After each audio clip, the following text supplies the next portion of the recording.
Something strange is going on.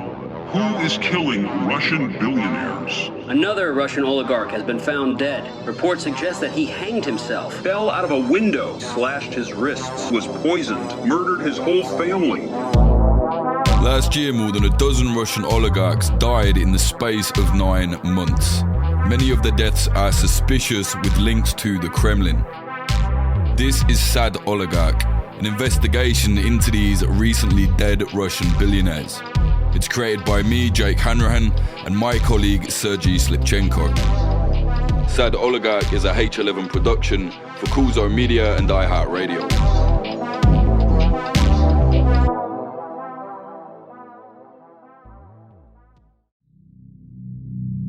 In the space of a year, more than a dozen rich Russian businessmen have died in either brutal or mysterious circumstances. Many fell out of windows, some had heart attacks, and a few even killed their whole families before committing suicide. The official line from the Russian authorities is that most of these deaths were accidents or violent consequences of mental illness. And maybe that's true, but considering the majority of these dead rich Russians are either outright oligarchs or have other links to the Kremlin, it's possible that something much darker is taking place. These deaths have all occurred within the backdrop of the Ukraine war, a brutal invasion that has shown the whole world that Russia's President Putin is both ruthless and brazen. Maybe the Kremlin has been tying up loose ends or making examples of those who go against them, as several of these dead oligarchs have. For some, war can actually be bad for business. In this project, Sad Oligarch, I'll be investigating the numerous strange deaths of these rich Russian businessmen. I'll be doing this with my friend and colleague, journalist Sergei Slipchenko. We believe that to understand how these businessmen died is to understand more realistically how the Kremlin truly operates. Now, of course, we're not the only reporters to have done this. We're relying on the work of many other sources and people who are helping us. Some of them can't be named. To appreciate the relevance of these deaths, I think it's best to first understand the role of the oligarch within Russia. Now, side note, we do have oligarchy in the West as well. We just tend to refer to it by different terms such as lobbying. Anyway, for this series, we'll be focusing on Russia. Now, admittedly, not all of the dead Russians in this series are necessarily starred-up oligarchs. They've often been branded as such by Western media, but it doesn't always apply. The lines are blurry. We're using the term loosely to help understand a complicated situation. Ultimately, though, all the dead businessmen were wealthy via employment in Kremlin-linked business or otherwise had connections to the Russian government, oligarch branding or not. But what actually is an oligarch? An oligarch, put simply, is a wealthy businessman with deep political power and connections to government. Whilst Russia has a specifically recent history of oligarchs since the fall of the Soviet Union, the oligarch is by no means a Russian concept only. However, in Russia, oligarchs are often very useful for the government when they're trying to dodge sanctions. This is usually due to the complicated structure of their firms and shareholdings. We'll go into this in detail in a later episode. As you'll see, many of the dead Russian businessmen of the last 12 months share several characteristics with the tried and tested oligarchs. One of the first murders we're looking into occurred just 1 month after the Russian invasion of Ukraine. This is what happened to Vasily Melnikov. On March 23rd, 2022, affluent Russian businessman Vasily Melnikov, 41, was found dead alongside his family in their upscale Moscow apartment in the Nizhny Novgorod area.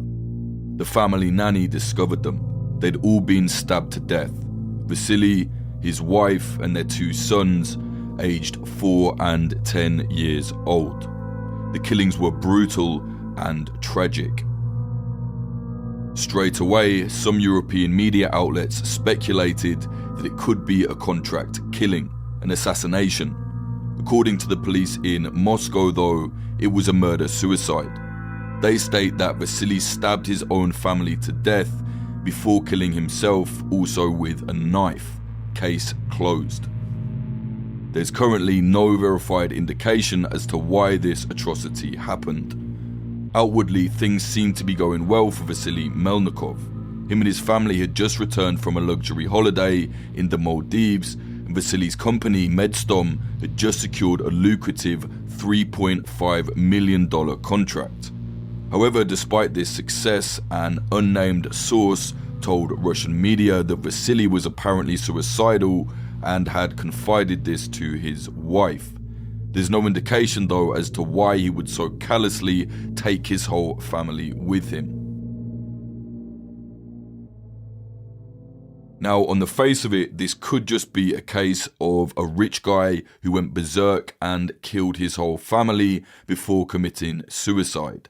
Maybe it really is an open and shut case. It's possible.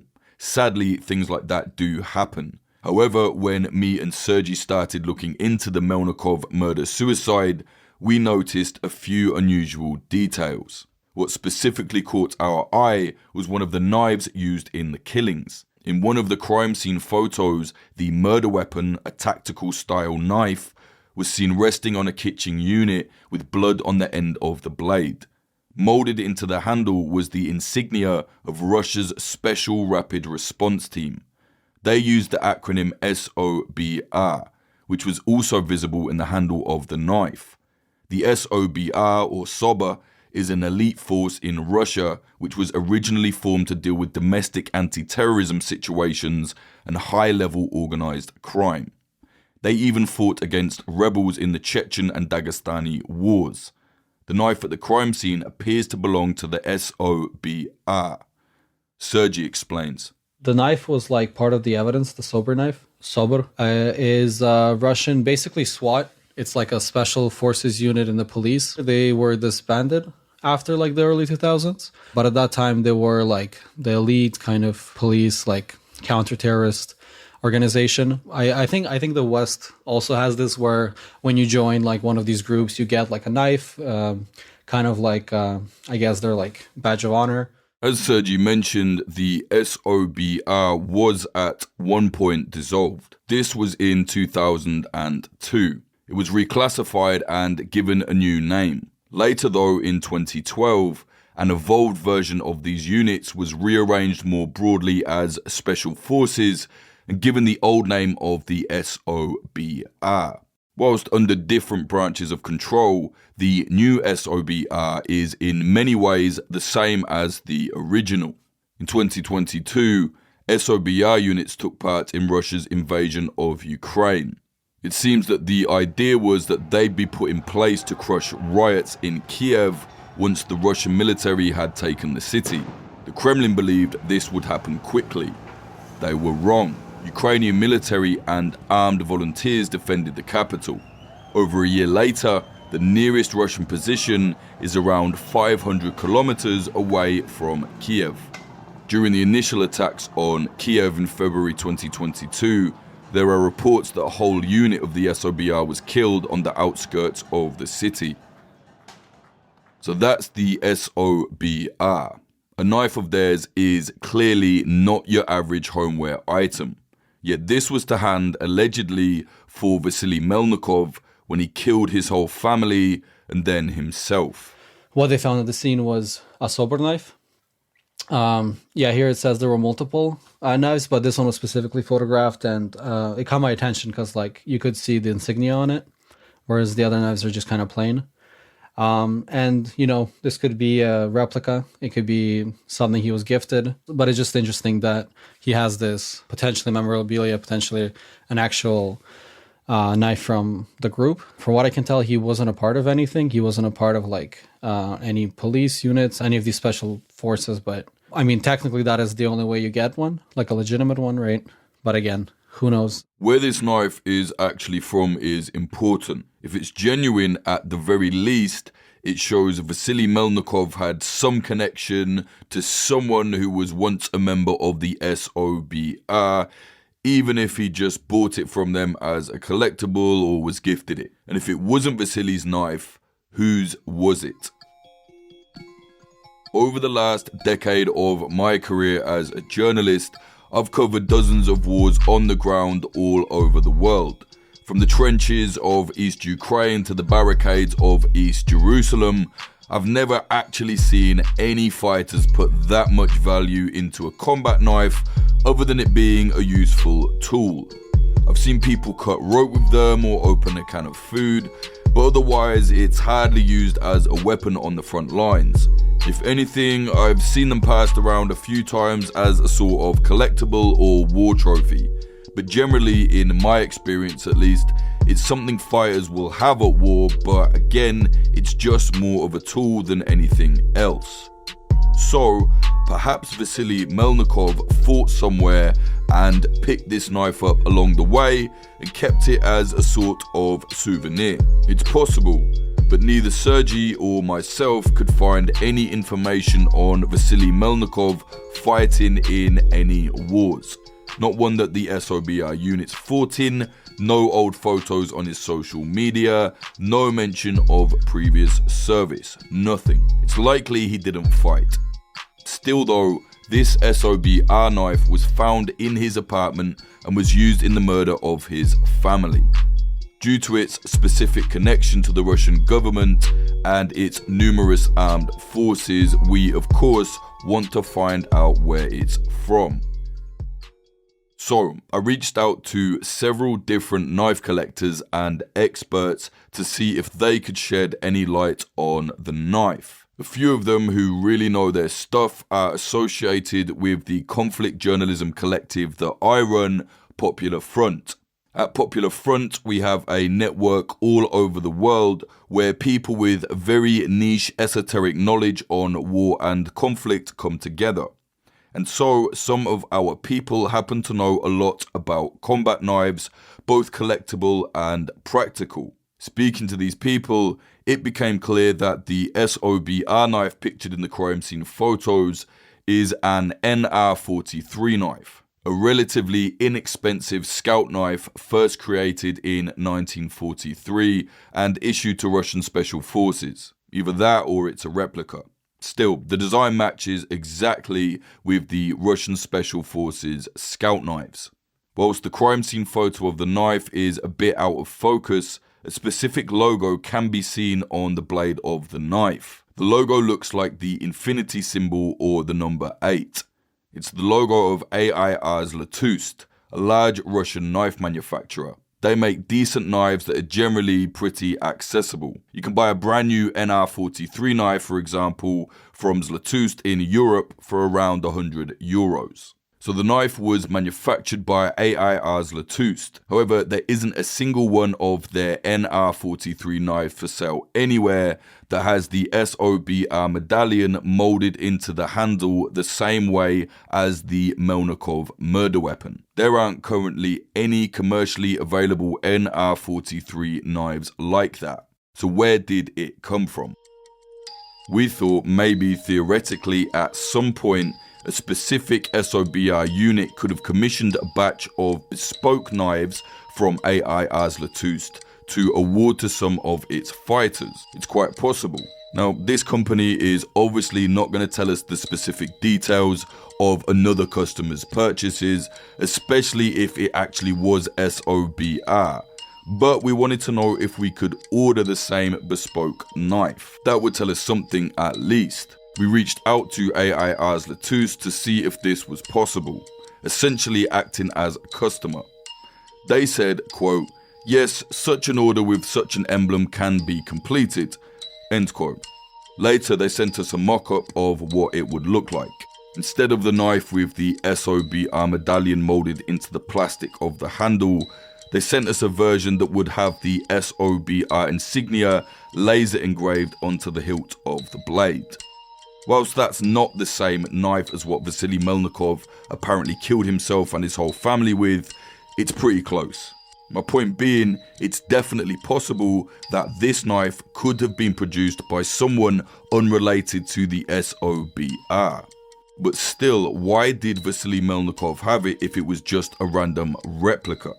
He was a multi-millionaire, and the quality of the knife is largely unremarkable. Here's what our knife collector associate had to say about the blade. It didn't really strike me as anything particularly special. Just your typical combat type knife that you'd see for sale anywhere from some sort of a gas station or junk shop all the way through maybe an outdoors tactical or a surplus type shop. As far as construction goes, it's not anything particularly high end, definitely not custom. Just your typical machine made, mass produced item. So, if the blade doesn't appear to be particularly special superficially, maybe it had some sentimental value for Vasily Melnikov. Or, as others seem to believe, maybe it wasn't his at all. Online in Russia, there are various theories and rumors going around about Vasily Melnikov and the slaughter of his family. Many believe he was killed on behalf of the Russian government. In fact, so many Russian oligarchs have died in the last year that it's become somewhat of a running joke. Vasily was just another one. Even pro-Russian Telegram channels linked to Russian units fighting in Ukraine joke about the likelihood of being bumped off by their own government. For example, the operator of the Russian propaganda Telegram channel Grey Zone, with more than 400,000 members, wrote recently saying, quote, "Once I was having a cup of tea with a comrade from the General Staff of the Armed Forces of Russia, talking about the various risks and consequences of saying certain things in this channel on Telegram. I jokingly said that one day I might fall out of a window, to which my comrade replied, 'Bro, if the generals want to eliminate you by throwing you from a window, they'll most likely throw you from the first floor.'" End quote. As we'll find out later in this series, falling out of the window is something many Russian oligarchs have recently had in common. Plenty of people online in Russia have found the whole situation suspicious. Now, I don't speak Russian, but Sergei does. He found numerous comments relating to the Vasily Melnikov murders. There's a lot of speculations, a lot of them say like, oh, look at them cleaning out, referring to like whoever's higher up kind of maybe closing loose ends or getting rid of like people who might know have dirt on them, It's all over the place, Mostly you see this on Vkontakte, like their VK, like Facebook kind of counterpart. You see this on the actual articles because, you can post anonymously. So a lot of people will say like, oh, smells suspicious, or like, oh, do you really want us to believe this? Doesn't go like anywhere from that. But, it's interesting to see that a lot of people are voicing the fact that like, this sounds like bullshit. It almost seems like they're used to it. They're kind of like, oh, there goes another one. It's nothing new to them. That said, rumors and theories on the internet are just rumors and theories on the internet. We don't know if they hold any weight. Often they don't. What we do know though is that the police in Russia say that Vasily Melnikov killed his whole family. A brutal act beyond most people's imagination. This crime is so awful that it even has its own terminology. It's often referred to as familicide, and the perpetrators as family annihilators. To get a better understanding of this horror, I spoke to Professor Elizabeth Yardley. She's a professor of criminology at Birmingham University in the UK. She's studied family annihilation at length and has authored several papers on it. When this individual kills their family, and so that is often their wife or female partner and their biological children, and in some cases, they then kill themselves as well. And in other cases, they don't. So it is the wiping out, essentially, of the entire nuclear family unit in one particular event. Right. And you've done a lot of research on this. Obviously, it's a case-by-case basis. But is there any kind of idea that's shared by people as to why people do this, because it's extremely violent. It's just unbelievable to anyone that's saying that someone would kill their own family. Is there any kind of consensus on why this might happen? Yeah, I think for me, the two key words are control and possession. When I look at cases of family annihilation, the family members who are murdered, very often they're not seen as living, breathing human beings with their own hopes and dreams and freedoms and choices. They're seen as objects that are possessed by the perpetrator. They are things that the perpetrator owns, and therefore the perpetrator can do, what he wants with them.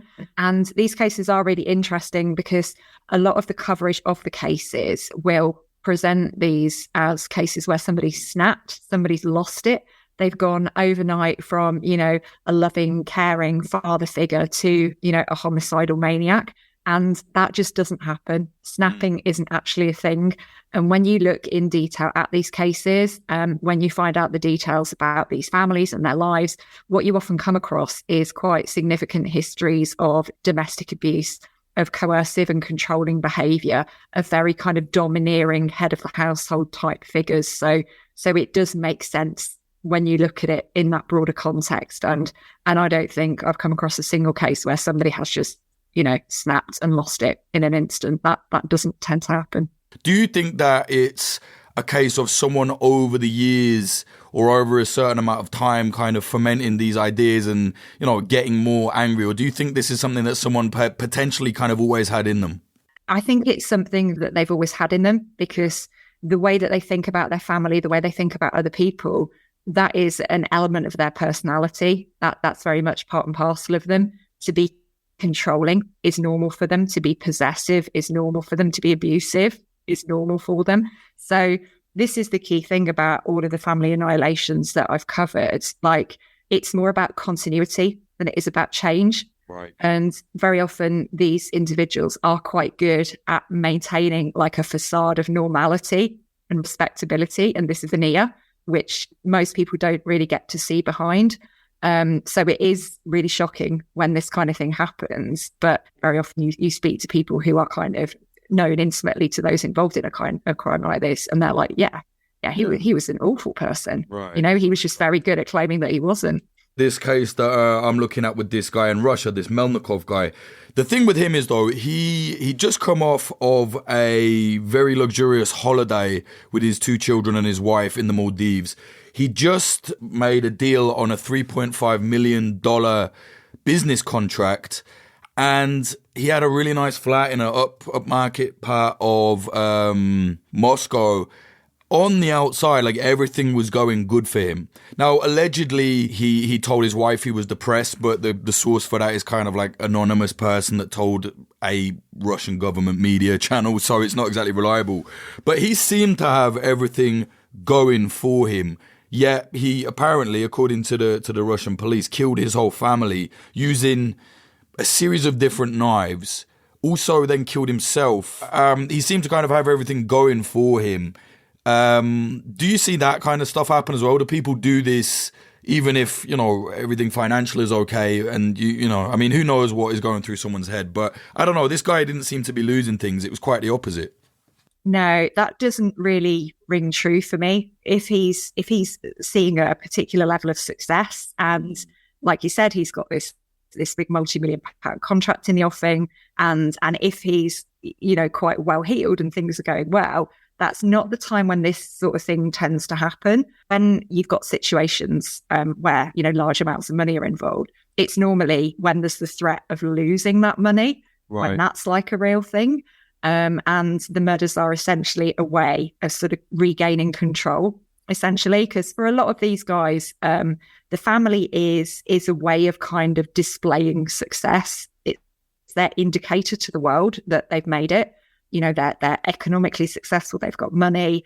And if you think of, the vast expense that comes with having a family, the family home, and very often some expensive leisure pursuits and hobbies and that kind of thing, and these grand holidays in the Maldives, that's basically announcing to the rest of the world, I've made it, and look, my family are helping me perform my success to the rest of the world. When there's the threat of that money kind of going away, the family doesn't serve a function anymore, because for these guys, the family is a way of performing success. There isn't any real sort of genuine emotion or kind of attachment to the people in the family. They're simply props. And when the fuel essentially runs out, the money runs out, it's like, oh, well, that they're not serving their purpose anymore. I'm kind of finished with them, and I'm done with this, and I'm going to take it all down in the final kind of act of control. Some of his neighbors were saying that he'd recently hired a bodyguard to kind of take his kids to school, which, I mean, I don't know, but that doesn't scream to me a guy that is, quite happily ready to just kill his family if he wants to protect his kids. Yeah, it does. It really doesn't resonate with me in terms of that kind of family annihilator, because they will do this. They will carry out these murders and end their own lives before everything goes horribly wrong. Yeah. It doesn't really stack up for me. What is also interesting to me, so in this research that we're doing, we have found people that are, in some ways connected in the way that they're Russian millionaires and billionaires, and they have some connections to the state. I mean, they don't know each other. I'm sure they knew of each other, some of them, but in some way they're connected. And there's over a dozen of these so-called oligarchs that are dead, and at least two, maybe we think three, did this family annihilation. It is an incredibly rare phenomenon. Having a clustering of them like this is relatively unusual, especially within, similar circles, within the same nation, within a particular time period. It would seem quite anomalous to me. Yeah, and at least two of them, so the two that we know for certain annihilated their whole families. There's two children that survived that, they were older, they weren't in the house. Both of them have said that there's just no way. Like, there is no way that they did this. But again, I mean, I guess we have heard that before. Do you think that's like I don't know, do you think that's worth listening to? I mean, these are members of this guy's family, like literally they're other children. But I guess their children would say that. I don't know, what do you think? Well, the very fact that biological children of the alleged perpetrator have survived tells me that this is very different from any family annihilation I've come across before, because when the perpetrator takes their family out, they take everybody out. They make sure that those children are home for the weekend, or that they're all together as a family. They don't leave anybody behind. All the members of that particular nuclear family unit, the takes them all out. They won't leave somebody behind. That's quite odd. Have you seen cases before where they've committed familicide, or whatever you call it, they've killed their whole family? And have you seen situations where they've made sure that everyone was there? They've called someone in, they made sure it's a family weekend or a dinner or something like that? Yeah, and several of these cases that we came across happened on the family holiday, the one time when they were all together, without any sort of outside influence, that they might be in a different country. But no, there's a very deliberate attempt to make sure that nobody can get away, essentially, and that everybody's contained within the same space. To have people surviving who are part of that nuclear family unit is really quite strange to me. I mean, it might be that we've discovered a whole new type of family annihilator here, right? But this doesn't fit with anything I've ever seen before, to be honest. I think if you were to develop a checklist for, characteristics associated with family annihilation, like, this would not be on that checklist.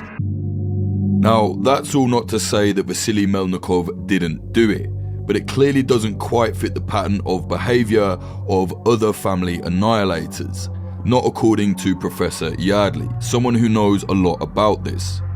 Something else that seems a bit off, as I mentioned, is the claim that Vasily Melnikov hired a bodyguard for his kids, at least according to his neighbours.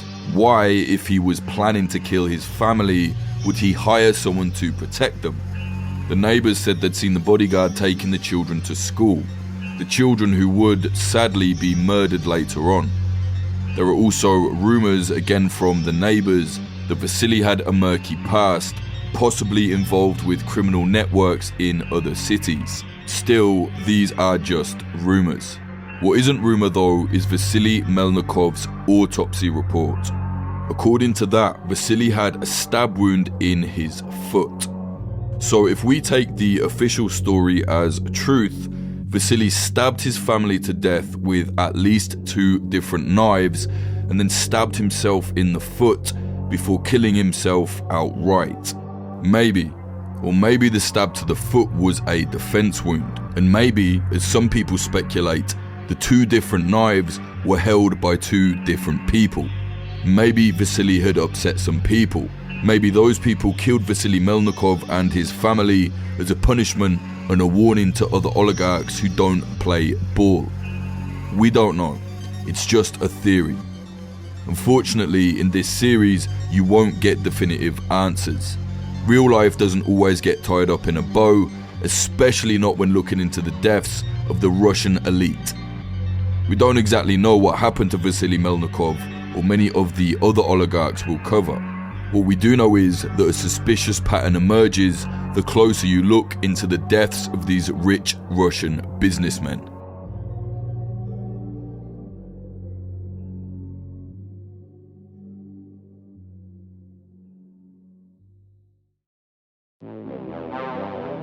Sad Oligarch is a H11 production for Cool Zone Media and iHeartRadio. Hosted, produced, researched and edited by me, Jake Hanrahan, and Sergey Slipchenko. Co-produced by Sophie Lichterman. Music by Sam Black. Artwork by Adam Doyle. Sound mix by Splicing Block. Go to jakehanrahan.com for more information.